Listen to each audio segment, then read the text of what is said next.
కన్నీళ్లు పెట్టిస్తున్న హరీష్ రాణా తుది ప్రయాణం, గుండెల్ని పిండేస్తున్న తల్లిదండ్రుల వేదన.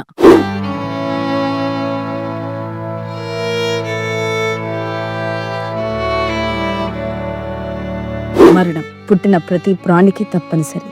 కానీ ఆ మరణం కోసమే 13 ఏళ్లుగా ఓ ప్రాణం నరకం అనుభవించిందని మీకు తెలుసా? కన్న బిడ్డను ఎలాగైనా బతికించుకోవాలని ఏ తల్లిదండ్రులైనా దేవుణ్ణి వేడుకుంటారు. కానీ మా బిడ్డ పడుతున్న ఈ నరకం చూడలేకపోతున్నాము, వాడికి మరణాన్ని ప్రసాదించండి అని కన్నీటితో దేశ అత్యున్నత న్యాయస్థానాన్ని వేడుకున్న ఆ తల్లిదండ్రుల ఆవేదన ఎవరికి అర్థమవుతుంది? గత కొన్ని రోజులుగా సోషల్ మీడియాను కంటతడి పెట్టేస్తున్న 31 ఏళ్ల హరీష్ రాణా హృదయ విదారక కథ ఇది.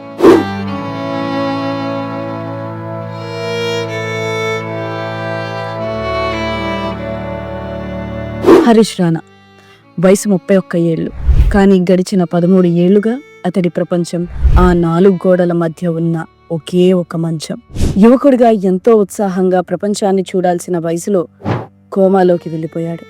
చలనం లేని దేహం చూస్తూ గుండెలు పగిలేలా రోదిస్తున్న అమ్మా నాన్నలు, 13 ఏళ్లుగా ఆ తల్లిదండ్రులు చేయని ప్రయత్నం లేదు, తిరగని ఆసుపత్రి లేదు.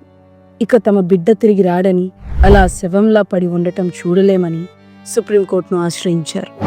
మానవత్వంతో ఆలోచించిన న్యాయస్థానం హరీష్ రాణాకు కారుణ్య మరణానికి అనుమతి ఇచ్చింది.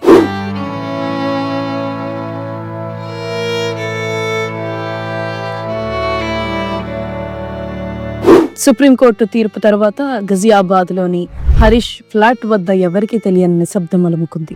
చుట్టుపక్కల వారికి, కనీసం సొసైటీ సభ్యులకు కూడా ఎలాంటి సమాచారం ఇవ్వకుండా అత్యంత రహస్యంగా భారమైన గుండెలతో ఆ అమ్మా నాన్నలు తమ కొడుకు తుది ప్రయాణానికి ఏర్పాట్లు చేశారు.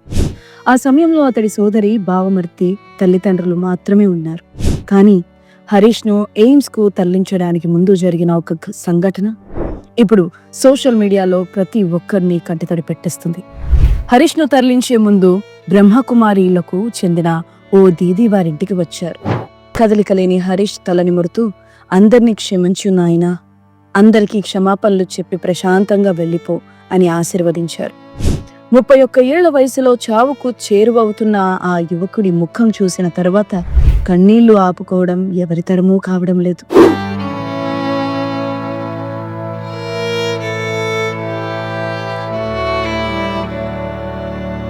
ప్రత్యేక వాహనంలో హరీష్ను ఢిల్లీలోని ఎయిమ్స్ కి తీసుకొచ్చారు. ఇక్కడ అతన్ని పాలియేటివ్ కేర్ యూనిట్ కి తరలించారు. పాలియేటివ్ కేర్ అంటే వ్యాధి తగ్గనప్పుడు జీవిత చరమాంకంలో ఉన్న రోగులు ఎటువంటి నరకం, నొప్పి అనుభవించకుండా ప్రశాంతంగా, గౌరవంగా ఈ లోకాన్ని విడిచిపెట్టేలా చేసే వైద్య విధానం. ఎయిమ్స్ వైద్య నిపుణురాలు డాక్టర్ సుష్మా భట్నాగర్ చెప్పిన దాని ప్రకారం ఇక్కడ డాక్టర్లు హరీష్ ప్రాణాలను బలవంతంగా తీయరు. అలా అని అతడి జీవితాన్ని కృత్రిమంగా పొడిగించే ప్రయత్నాలు చేయరు. అతడికి ప్రాథమిక వైద్య సేవలు అందిస్తూ ప్రకృతి సహజంగా మరణం వైపు వెళ్లేలా, ఎలాంటి నొప్పి తెలియకుండా చూసుకుంటారు.